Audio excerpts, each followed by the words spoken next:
All right, Steve Magness on the Do Hard Things podcast. Super excited to learn from you and hear from you. And I love to give people some context for who you are, but I like to let you do it. So the question I ask is, when people ask you what you do, how do you answer that question? You know, this used to be a very simple answer. And it used to be, you know, if you asked me 8 years ago, it was like, I coach runners to get faster. Okay. And if you ask me now, it is way more complex because I do a lot of things. And the answer I tend to give is I do everything from write, coach, podcast, speak, all centered around helping people perform better. Yeah. Whatever perform means to you. What does perform mean to you? So to me, I come at it from an athletic background, as you can kind of hear there. Is my background is in running and sport, and for a long time as an athlete, and then as a coach and helping runners get better. So performance initially, I thought was, well, I help people run faster. But what I quickly realized is it's not about that. It's about allowing people to kind of explore and grow in whatever pursuit they're doing.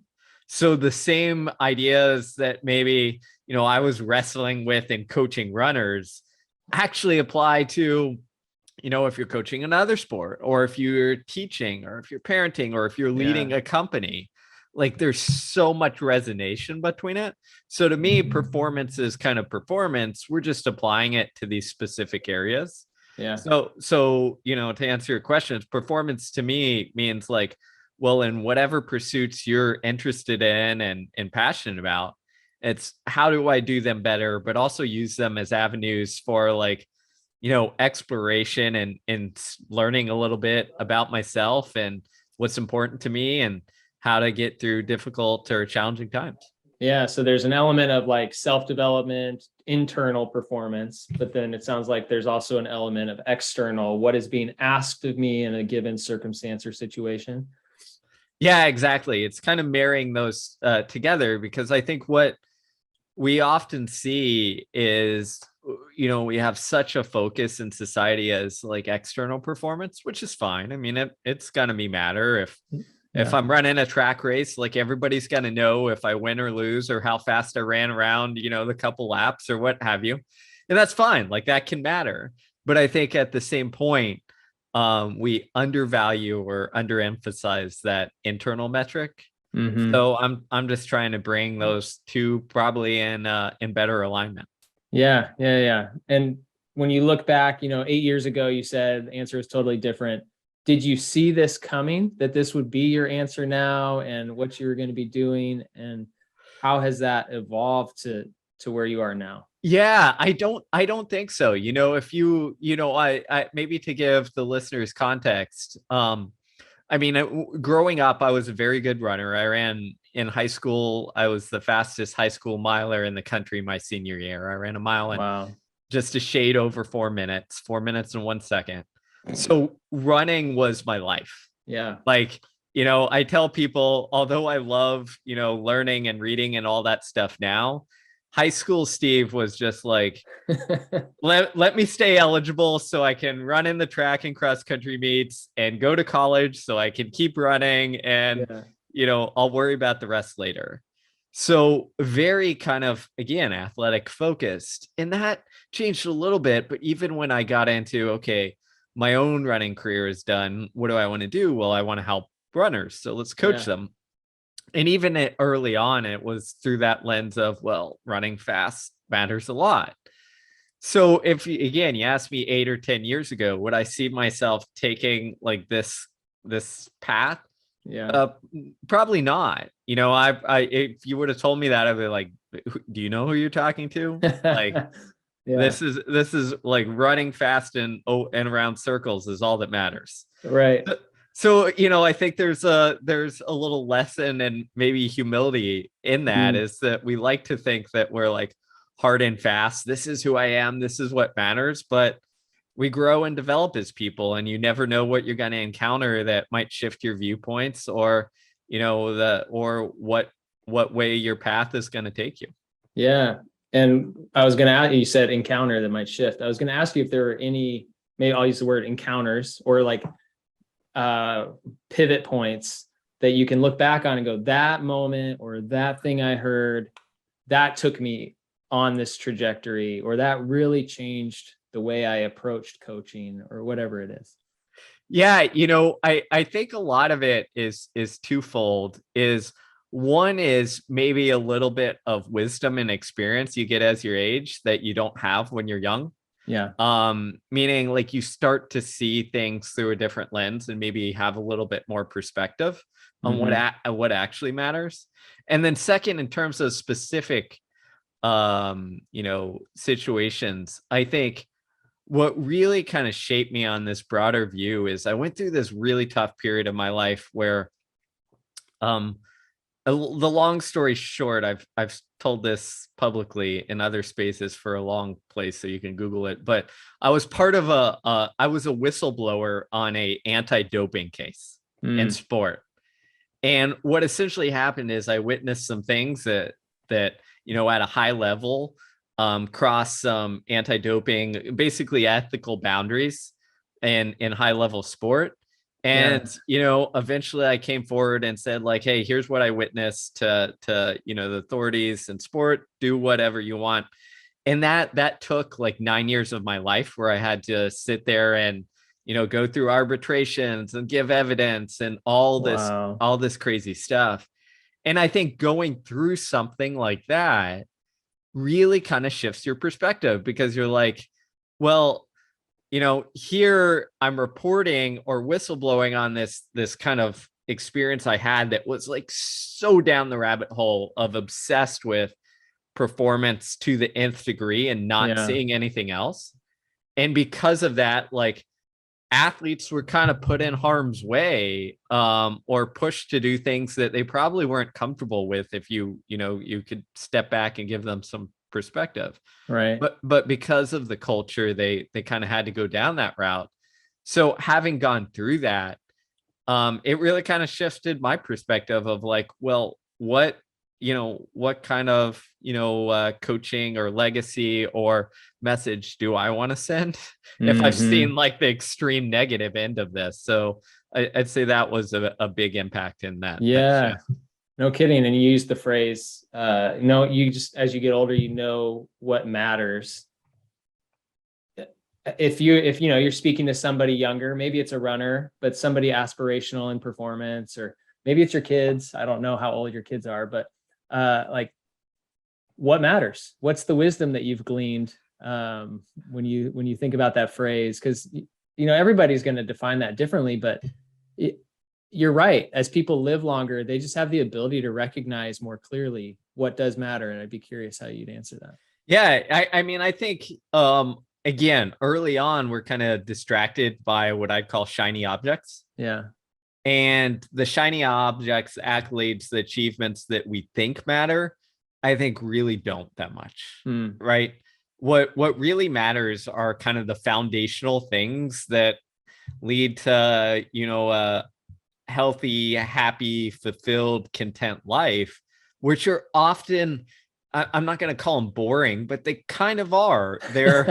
They're like the relationships you build with family, friends, spouses, like all of those things, right? Yeah. They're the experiences you have with people who you enjoy and all those things. They're those moments that often kind of suck in the moment, but like challenge you, that you look back upon and you're like, oh man, I'm glad I took that risk or like shifted my perspective. And it's like those things. So in sport, I'll give you the example on like what matters. It's not, the things that we remember aren't the, for most of us, it's not like, in high school or college, I scored this many runs or my batting average was this on the baseball team.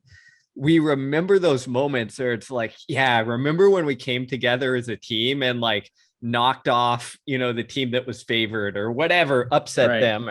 And those are the things you remember. And you realize that like, oh, like that has little to do with the accolades. That was like, the experience of being with people who I, liked and enjoyed and were part of this camaraderie and taking on some difficult things. So to me, it's like, okay, like step back, like how do you engender those moments and then create those relationships and bonds so that you can kind of, challenge yourself, do interesting things and explore and have those experiences. Yeah.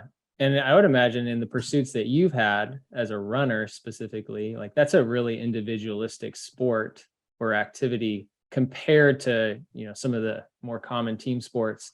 So that would probably be even more challenging, I would think, to do that on a track and field team or a cross country team or any other individual pursuit, like a tennis team type of a approach.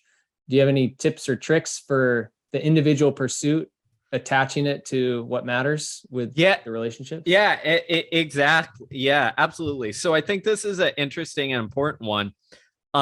And that our sense of kind of belonging and connection actually can allow us to do difficult things and change our experience of how hard things are.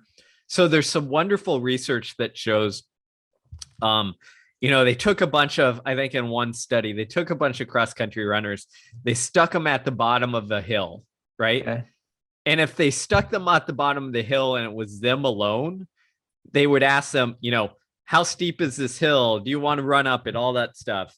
And it was a steep hill. And they'd be like, no, man, this is too steep. It's like 30 degrees. It's like straight up, I don't want to do this. When they asked people when they were running together with a teammate or friend and stopped them, when you were with someone else, you judged that hill to be a little bit more shallow. So interesting. They'd say it's like 15 degrees. And the same study had been, similarly replicated in other things when they ask people if they want to lift heavy objects or weights or what have you. And the basic gist of it comes down is that when we're with somebody else who's a friend or teammate or colleague, the difficult seems a little bit more manageable. So in individual sports, to me, it's, well, we know that. So how do you make something that is often a solo task like bigger than yourself? Yeah. So, there's a number of different ways you can do that. You can join a club, you can join a team, you can put your goals out there and have training partners who you like, you meet up with every morning or most mornings to like get things done. So you're on this journey together. And it doesn't necessarily mean you have to be the same ability, but it's that kind of like, oh, it's not just me alone out here. Right. And, I remember actually a team I was a part of who did this wonderfully, who, races are very individual. The gun goes off and then like you're competing against people, but like often, it's dozens or hundreds or sometimes big marathons, like thousands of people. So you don't know you don't know anybody. Right. And I remember this one team got this bright idea. It's like, well, we've all kind of been training for the same goal and not all together at the same time, but we all committed to the same goal in this major, big race. Yeah. Well, let's wear all the same wristbands or all the same, right. I had some like right stuff on their arms. And the instruction was like, when you're out there alone and you're suffering, like look down and realize, oh yeah, other people who committed to this, who I'm friends with, who are on this journey with me, like they're out here suffering too. and sometimes it's like those simple reminders that like, again, foster that community connection and belonging that allow us to take on challenges and do difficult things. Right. And there's a distinction, right? Because it's not that they're doing it for you. This isn't a delegation thing. Like you still have to go do that really difficult thing. There's just I'm not going to call it magic. There's obviously science to it. We're social people, but there's some magic, I guess, that like when they're doing the hard thing with you, it just changes your perspective. It's still just as hard. You have to put as much effort into it as you did before, but you just approach it differently. Exactly. And I think you can think of this outside of sport. There's actually some wonderful psychology and research. It's like when we're suffering alone and it feels like we're alone, it sucks. Yeah. I mean, it doesn't matter if it's going through a cancer diagnosis or something, a breakup or whatever it is that makes it difficult. When it's us alone and we feel like we don't have others to kind of commiserate with, like the feeling is 10 times worse. Mm-hmm. Even if others aren't going with it, going through it with us, if we just feel supported and like, at any time I can call my friend Susie or Jim or whoever, and they'll like come over and just like be there for me, it makes the suffering a little bit more manageable. So I think there is, it's not magic, but we can call it that, in the sense that like there is something special about knowing that like you're connected to others and have that community and connection, even if it truly is an individual pursuit or individual thing that you're going through. Just knowing that others are there makes a big difference. Yeah. And I've heard this, in conversations I've had with other athletes in the CrossFit space in particular, or I've seen it talked about by athletes on a higher level where they do interviews, like that you hear, and this is in Rocky, like the moment that you see that person whose support matters, it changes everything for you. Or like, I walked out onto the field and I found my family and I knew I could, compete or perform or whatever it was like that. It weren't out there alone, although they were out there alone.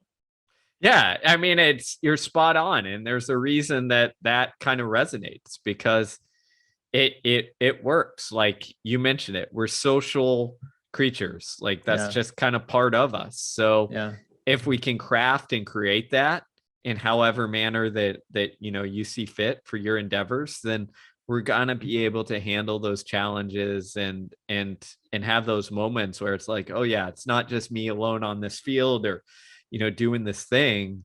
I've got support with me. And often if you can create reminders, either by looking for your family or friends or what have you, or create reminders that they're with you, that can serve, especially in those vital points where you're like, this sucks, I want to quit, or going down in the dumps.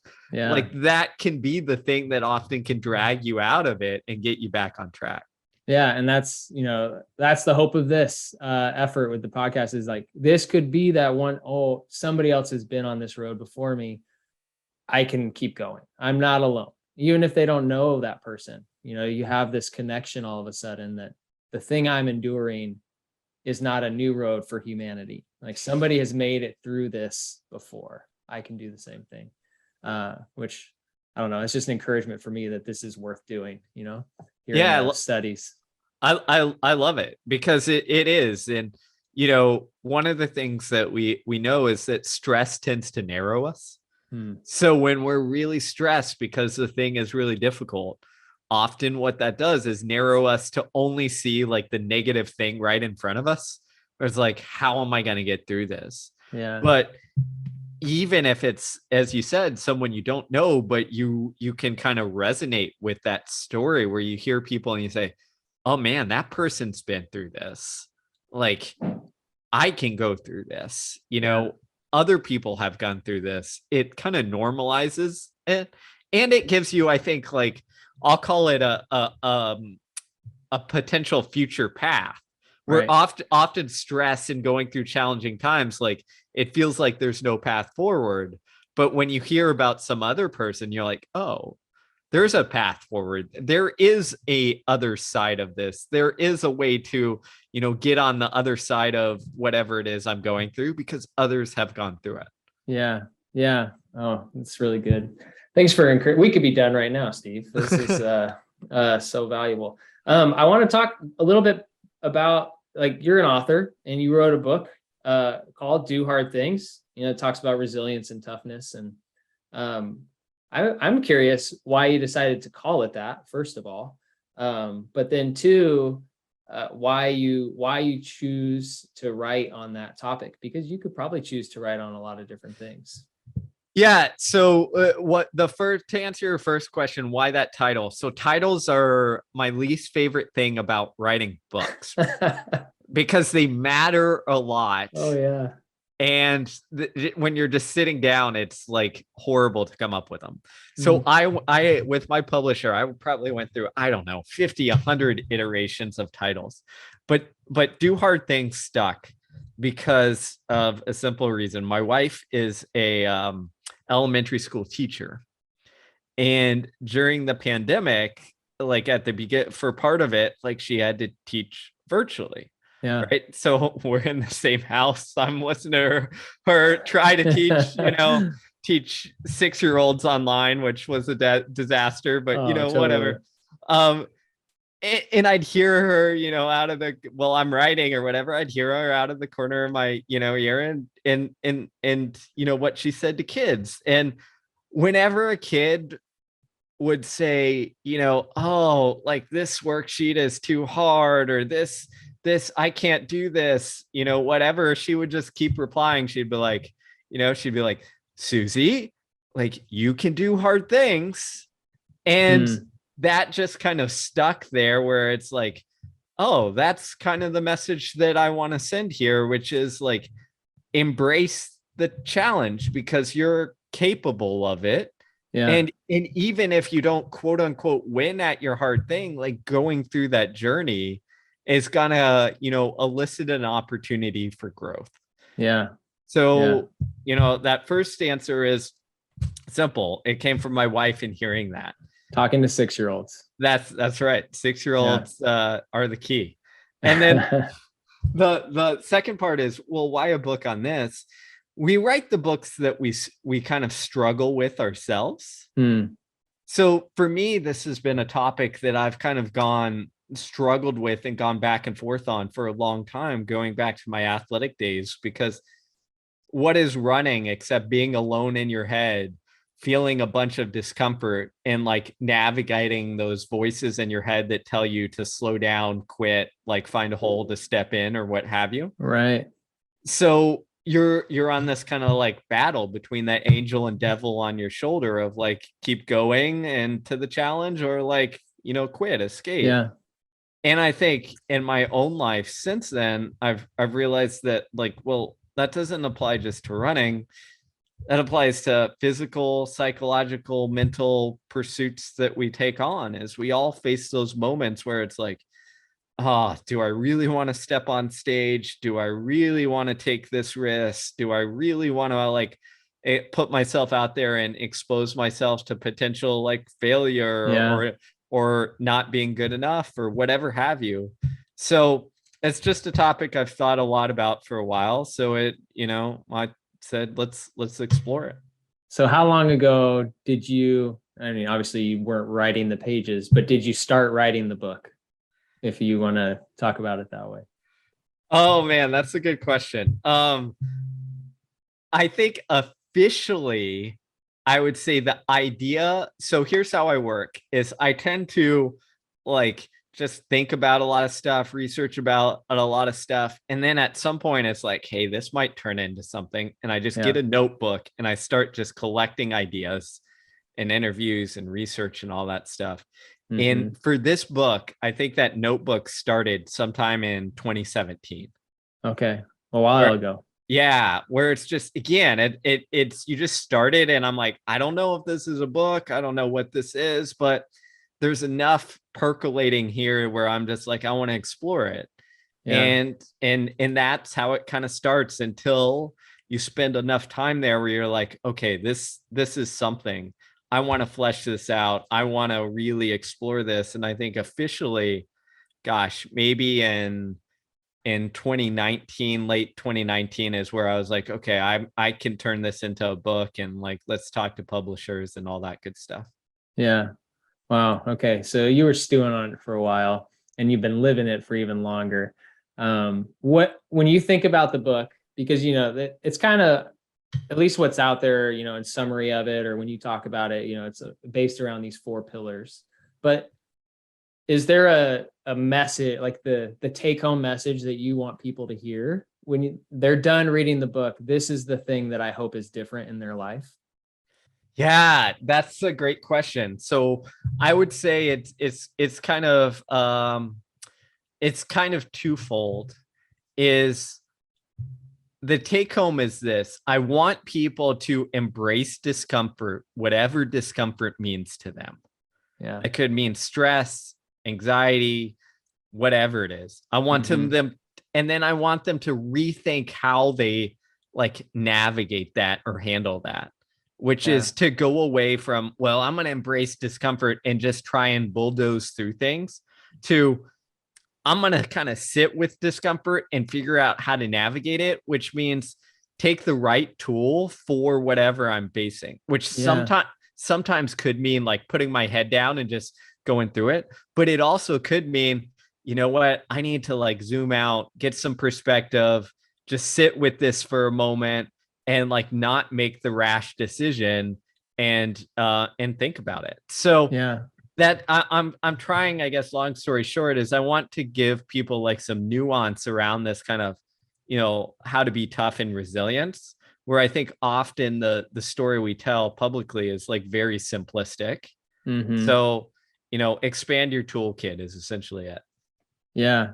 My perspective on it was, you know, there's a scale and how we approach difficult situations. And on one side, it's just throw a blindfold on and just try to survive or overpower it. And then on the other side, there's just curl up in a ball and basically wait till you die or it's over. Yep.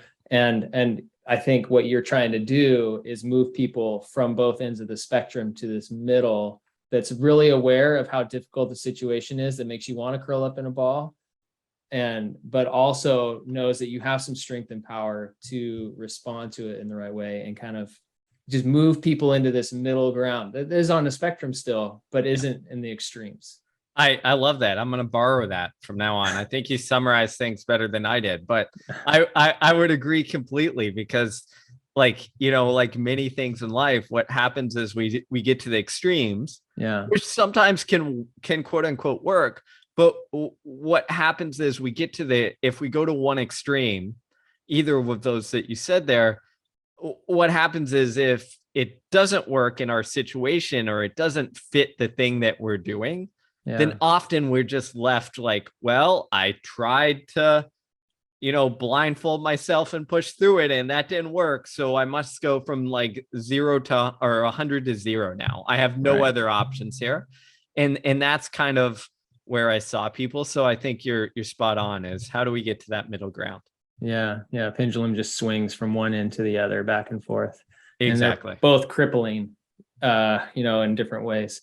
So no, I appreciated the message, and I had lots of questions. I think for the sake of this podcast and what we're trying to do, I'm going to set them aside for a little bit, and I might, you know, ask you to be on later, and we can talk through some of the specific concepts a little bit more, because you know, it's a practical toolbox, like you said, for navigating. That was one of the words that you used a lot. Those circumstances and situations, and maybe we can kind of work them in cleverly into your specific story. But I do want to ask you that the central question of the podcast is, what is the hardest thing in your life that you wouldn't take back, with the intent that, like we were saying before, your story and the things that you've learned from that difficult season can be an encouragement to somebody, that they know they're not alone in whatever that season is for them, and they can glean some hope and perspective. Yeah, this is a difficult one to answer. And I kind of touched on this before, but probably the hardest thing that I wouldn't take back is that whistleblowing experience. Because it fundamentally shaped and changed, as I explained a little bit, changed how I see kind of the world and gave me some perspective. But it was really, really freaking difficult, especially in the moment early on, to go through. So it's not like I wouldn't wish people to have to go through it, but having gone through it, I would say, like, you know, it was probably one of the best things to happen to me in a weird way, because it like gave me perspective and clarity that I probably wouldn't have gotten otherwise. Yeah. So let's talk about the story. I know you mentioned that you've talked about it in depth, and we could probably, I'll do my best to research that and put it into some show notes for people to deep dive as much as they want to.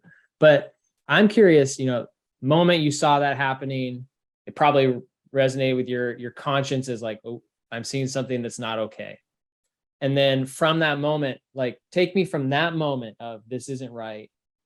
Something's going to happen. There's a tension that now exists in you, to the moment where basically you were able to release that tension of like, you made the decision to share it, to whistleblow, and like kind of the psychological journey between those 2 points. Yeah, absolutely. So that's a great question. Happy to unpack that. Is that here's what I think the context is really important here, is that there were months between those moments. Yeah. Right. Because this is what happens. And this is what I learned, is that we like to think of ourselves as like, we have this complex of like, oh, we'll be the hero. We'll be the person who always does the right thing. And in these situations, and whenever we hear or read about or what have you, other people who've gone through, similar situations or what difficult moments, we often think of ourselves in the best light. And we think, oh, I do this. But the reality is, when you're in that moment, it is not as clear as it is when you're looking back or when you have the 20,000 foot view. So what initially happens, so that moment, and I can still remember it, is you feel like, this something feels wrong here. Yeah. Like something feels off. In those moments, what actually happens is that devil versus angel on your shoulder is you try to rationalize it. You try to push it away. You try to say, well, maybe it's this, or this, or maybe it's not as big a deal as you think, or maybe, no one's getting hurt. And you can see this actually in other cases. And I'll use the sport example, is if you look at, steroid or doping use in high level sport, you talk to anybody who gets caught and they'll often say, well, everybody was using it. And maybe that's true. Maybe it's not. We don't know. But what that to me tells me is like, oh, this is how they're kind of rationalizing their choice, so that they don't have to kind of like deal with the messiness, because that gives us an out. Right. And our brains are really good at rationalizing. So in that initially journey, like I was really good at rationalizing, in the sense that I'd be like, well, yeah, this is really concerning, but like, maybe X, Y, and Z. And I just kind of push it off. Yeah. And then it would, but what you said in there, which is spot on, is it just kind of lingers underneath you, where you just feel this lingering stress and that voice that just keeps popping up and being like, hey, what about this? Yeah. And what about this? And as I said, that lasted for months. And honestly, it lasted. So I left the job where it occurred. And I remember leaving the job and being like, okay, I'm out of this situation. At least I'm free of it. I'm just going to forget about it and move on. Yeah. And not blow the whistle, but just like forget it and move on. Because at that time I was relatively young in my career, I think 25, 26. And I was like, I don't want this to define my career and damage my career. And like, I don't know if I can get a job if I come out. And all those were rational fears. Like they were legitimate. But like what ends up happening is it just kind of is, again, it eats away. And you just start having these what ifs. And at some point it came to the point where I remember in what happened in my case is pretty simple, is I remember hearing that that other athletes and people were going to be put in the same situation. Coaches were going to put in the same situation that I was. Essentially, the team was growing that this occurred on, expanding. And I just remember, sitting there and being like, that situation sucked. I didn't know how to deal with it. There were kids, there were people joining the team as young as I think like 17. And I just remember thinking like, as a 25, 26-year-old, I had no idea how to handle this. This sucked. Like, how in the world is a teenager going to handle this? Right. So like what pushed me to kind of move to that blowing the whistle was pretty simple, is I just got to the point where I was like, you know what? Like, regardless of what happens, I'm gonna do this so that, whatever comes of it, at least people have that knowledge, and they can make that decision where, going into the situation, I had no knowledge. I thought I was getting into like this wonderful situation, and then reality smacks you in the face. So I kind of like, worst case scenario is like, I got to get another career. That's fine. But at least people won't be in the same situation I was, and they'll have that knowledge and can make that choice. And best case scenario was something happened. And, and that's kind of how it went. Yeah. So, now on the other side of it, somewhat removed from that whole process, which you said earlier, was 9 years or whatever length of time it was, a long time. Do you think that if you had known all that would have come from it, you would have made the same decision? Or are you grateful that it was like this incremental process? That's a great question. And do you mean by like the same decision to blow the whistle and speak out? Yeah. Yeah. So if I knew, I think a little ignorance and naivete is actually a good thing in this case, because, if someone would have told me like at 26, hey, this is going to take you the next 9 years of your life that you're going to have some part and go through. At 26, 9 years sounds like a very long time. Yeah. You're just like, well, 9 years ago, I was 17. Like that, right. I'm, whatever. It's like, that's a lot. That seems like a big chunk. So I actually think like some naiveness like helps. Yeah. In the sense that you're not as future focused, and that helps. Do I think having gone through with it, I still think I would do it. Yeah. And say the same thing, because again, like what came out of it in the perspective that I got from it and that experience, absolutely. Yeah. But I do think that, again, it's like, that naivete can actually be beneficial in some cases. Yeah, because there's the other side of it where when you don't know anything, you can also create the future outcome, and our brains are really good at that's often worse. Like we create the worst possible scenario because we want to protect ourselves and try to avoid those situations. Like the optimistic in a hard situation, it's not usually like, oh, this is going to turn out so great, and this is why. It's like, this is going to be terrible, and this is why. And so there's a balance of like needing to know something and this, not knowing how hard it will be. Because I've heard quite a few people in the last year probably who are talking about starting a business or, doing something that takes a lot of effort and energy.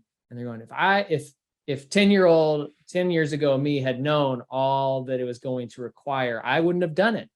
But there's the value of not knowing. Yeah, and I think it really is a good point, which is, it really is, again, maybe the theme is like that middle road where you've got to know like and be kind of optimistic to a degree. It's like that balance, I almost think of it. I didn't put this in the book, but I researched for it. Is I remember studying Abraham Lincoln, during his and during the Civil War days, and looking at his correspondence and letters and what biographers said, is that like you look at the day-to-day correspondence with like the generals and stuff like that, and the dude was kind of pessimistic. Like he was like, we're in a bad spot, and you let this, when you did this, like you messed it all up and blah, blah, blah. But then you look at his correspondence and speeches when he's looking over the long haul. Yeah. And it's so optimistic in the sense that it's just like, we're going to win this great war. We're going to free slavery and change the world and blah, blah, blah, or change the country and blah, blah, blah. Yeah. And I remember this one biographer kind of put it as like, Lincoln was a master at having tragic optimism. And I think there's something to that a little bit about, facing the challenges, which is like, you need a little bit of both sides. So if you're starting that business, like you don't want to be delusional optimistic. You don't want to be incredibly pessimistic and think like, oh my gosh, like, here's everything I'm going to face in 10 years. And you're not going to want to do it. Yeah. You want somewhere around that, like, well, you have a little bit of both there, but like maybe optimism and hope for the future so that you can get through Right. those day-to-day struggles that really challenge you. Yeah. It's counting the cost ahead of time, but still knowing that the vision that's there at the end is worth the cost. Like you're doing the ROI essentially, that this is going to be worth it. And sometimes we get that choice and sometimes we don't. In your situation, in your story, you certainly had the choice, although I would imagine there was some part of you that didn't allow you to have the choice, like you were feeling compelled to do it. But I'm curious too, like, were you a lone soldier in that process, the months that it took to then, and then the 9-year process, or did you have people in your corner that were encouraging you? Did you have someone in your count, like that you could talk to? Yeah. So I'll give you two answers for this. Is initially, before I blew the whistle, I mean, the whole time I had people, and Yeah. some people were very supportive the whole time. I was very lucky, friends and family. And what I would also say is that, everybody wanted the best. But I remember early on, before I blew the whistle, is I remember my parents, actually, because I would talk to them about this stuff. Yeah. Because there were very few people who I could, talk to about this. And I remember my parents they're like, well, and they had good intentions. They're like, well, we have this friend of the family who's like, was a powerful judge in the state for years and might give you some good perspective on this from like both a legal and whatever standpoint.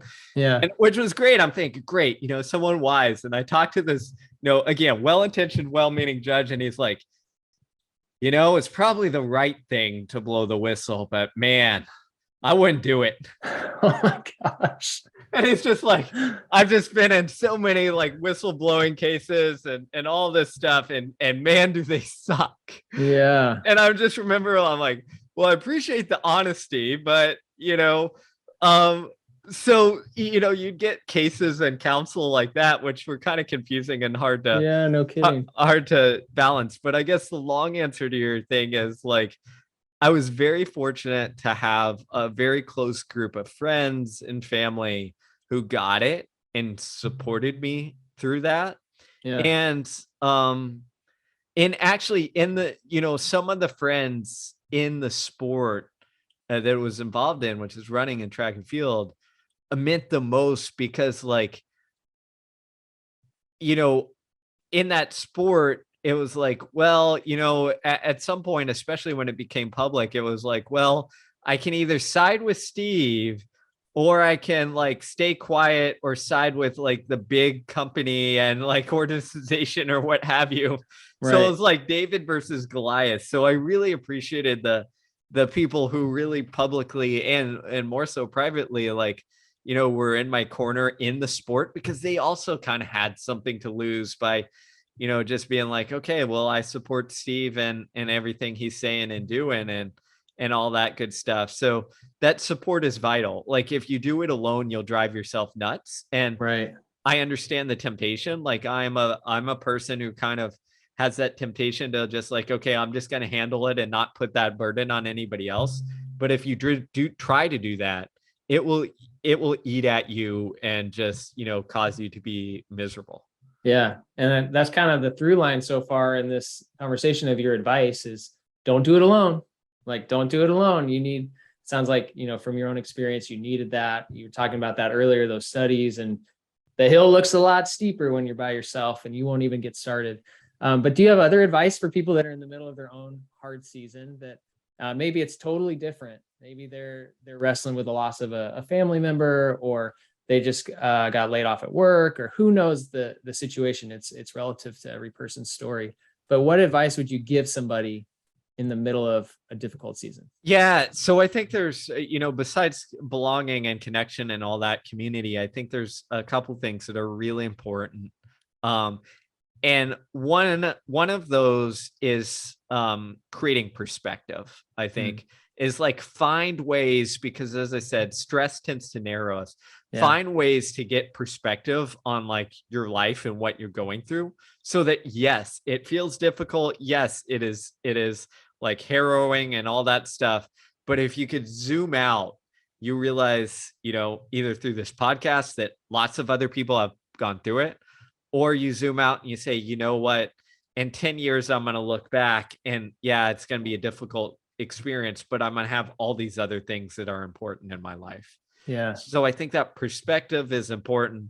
And then the other part that I think is really important when you're going through difficult moments is like to realize that you're kind of in charge of how you integrate that difficult moment into your kind of life narrative or story.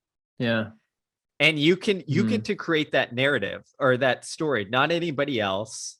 Like it's you.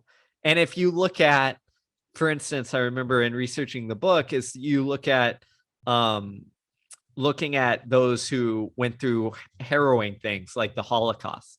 Right. And you looked at, well, how did these people not only survive, but like deal with the mental anguish and travesty of what they experienced? Yeah. And the psychology research was pretty clear is that they kind of integrated their experience into their story and in a manner of growth instead of like in negativity or debilitation, meaning that growth wasn't like, hey, this is positive. It's saying like, you know what, even in the struggle, like I can find some meaning and purpose. Even in the struggle, I can realize that like, for a lot of them, it was like part of my role is to share this story and experience with others and children and what have you, so that we realize that, we don't have to go down this path again as humanity. So you're making, again, something that is harrowing and tragic, among the hardest things in the, the history of the world. Mm-hmm. You're making it have some sort of purpose that is greater than just like, I went through this difficult thing, and you're expanding beyond that. Yeah. Easier said than done, probably, but absolutely. And I should say one thing on this that is key, because there's some fascinating research that shows the differential between what we call post-traumatic stress disorder versus post-traumatic growth. And never heard of that. Yeah. So the research on post-traumatic growth is fascinating. I'm not an expert on it, but I researched it, which is essentially just as many people, if not more, who go through a traumatic experience and then go towards stress, just as many people actually experience growth afterwards, which means they feel like they're better off after it and that they're more robust. And we're talking, again, very traumatic experiences, going to war, Holocaust, loss of loved ones, going through cancer, whatever it is, disasters. Like, but here's the deal. Here's what the research kind of finds is that it's how we integrate it into our story and finding meaning, purpose, like, making sense of it, essentially. Right. And then B, it is in both situations, you're going to go through some period where it just sucks. Mm-hmm. So people hear like post-traumatic growth and they think, oh, I go through something stressful and then I grow from it. Yeah. No, you go through this lull, you go through this, like, I think one researcher called it this valley of despair. Yeah. But if you can navigate it, get through it, often through support, sometimes often through therapy to make sense of it, or just talking with others or having perspective, then you come out of it on the other side where you literally grow from it. So the message to me is, well, if you're hearing this and you're saying, well, I feel like I'm in that valley of despair and it just sucks and the loss just feels incomprehensible, that's normal. That's gonna happen. Your goal is just, how can I take the smallest possible steps to get to start inching out of that valley? And sometimes that step is essentially, you know what, I'm going to talk to somebody, or I'm going to have something in my life that is normal, such as, taking the dog for a walk or trying to exercise every day, or like going to the coffee shop with, your friends once a week or whatever have you, something that brings that normalcy back to your life. that allows you to tackle it and handle it. Yeah. Yeah. So, man, the post-traumatic growth is so fascinating to me because, there's no press coverage about what PTG but the reality that, it's not, the grass is greener on the other side and you just like hop the fence, like that there is a valley before you get to the greener pastures. And it makes me think, Psalm 23 in the Bible that talks about the valley of the shadow of death. On the other side, there's a banquet table, and like this feast is being prepared. And it says in the presence of my enemies, which would be like even in the midst of the difficulty and the fight and the struggle, there's this good that can come. But that's being reminded to that person from the outside in, like, because that person needs to be reminded of it. And I'm thinking of that as you're talking, which is so good. Like we just need the perspective, which was your first piece of advice. So yeah, that's spot on. I love that song because that kind of gets at it. And again, if I remember correctly from the research, well, why does this post-traumatic growth happen? It's pretty simple. Is that the traumatic experience almost gives us, I'll say freedom, it's not the right word, but it kind of gives us the freedom to look at our life through a different lens and to realize, getting back to what we talked about earlier, which is like, well, what matters? What's the purpose? What are my goals? Does who I want to be align with how I am acting? And sometimes, again, that really tough situation can be the catalyst that allows you to kind of break out of that norm or your kind of place that you're stuck in, to cause you to kind of shift this perspective. Yeah. It's kind of a great equalizer. Like everything that's kind of competing for your time, attention, energy, all just gets dropped to the floor, and you just look at it all the same. You're like, okay, what do I actually want to give? Like it all loses its voice in that moment.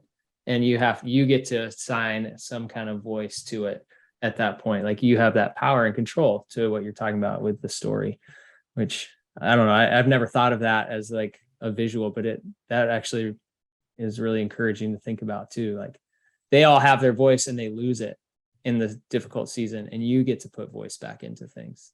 Absolutely. That's brilliant. I love that. Yeah, I don't know where that came from, but it's encouraging to me just to think about. Okay, so just to wrap up our conversation, which I don't want to do, but just for sake of listeners' time and our time, I'm going to do it. But the last question I like to ask is, because we're all growing throughout our life, like what is something difficult that you're in the middle of right now? Oh gosh, that is a really tough question. Difficult that I'm in the middle of right now. Gonna finish strong. Yeah, I know. This is tough. Yeah, I mean, I'm trying to rack my brain because things are pretty good right now. But here's the answer I'll give you, is that a couple things. Is that I try to have things in my life where I'm always pushing my comfort zone, even if that's the smallest thing, even if that means just like, hey, I'm not running or competing, but I got to have some exercise that is hard in there. That reminds me that, like, hey, I'm going to fail occasionally, and this is going to challenge me. And that, the small, sometimes we think of challenges as like the big things, and those will come, like those are almost forced upon us sometimes. But to me, it's also like making sure that you have that consistently things in your life, whether that's physical or even like challenging yourself, spiritually or intellectually or psychologically, that are just there, that kind of keep that mental muscle developing. Right. So I guess I'm fortunate in this season of my life. I don't have any huge challenge right now, but what I do have is a bunch of small things that, challenge me and are difficult, where it's like I'm keeping myself hopefully sharp so that whenever life throws that big thing at me again, that, I'm ready to face it. Yeah, you aren't atrophying. You're refining and developing and training. Exactly. Right. Not reactive. Man, well, Steve, thanks a ton for being on. Before I let you go, I want to give people an opportunity to know where you are in the internet world, or just the world at large, so they can, if the things you were talking about and your story resonated, they can follow you and maybe pick up your book. And so any places you can steer people or direct them? Yeah, sure. So you can get the book Do Hard Things wherever books are sold, Amazon, Barnes and Noble, all that stuff. And then you can check me out on all social media at Steve Magness, or you can see everything I'm doing at my website, which is stevemagness.com. Yeah, Magness, stevemagness.com. Yeah, Steve, you are a wealth of wisdom. And I'm, like I said before we even got on air, super grateful that you're willing to share some of that with me and with our audience. I'm just I'm honored. So thanks for spending an hour, with us and blessing us. Yeah, thanks so much, Dan. Really enjoyed the conversation.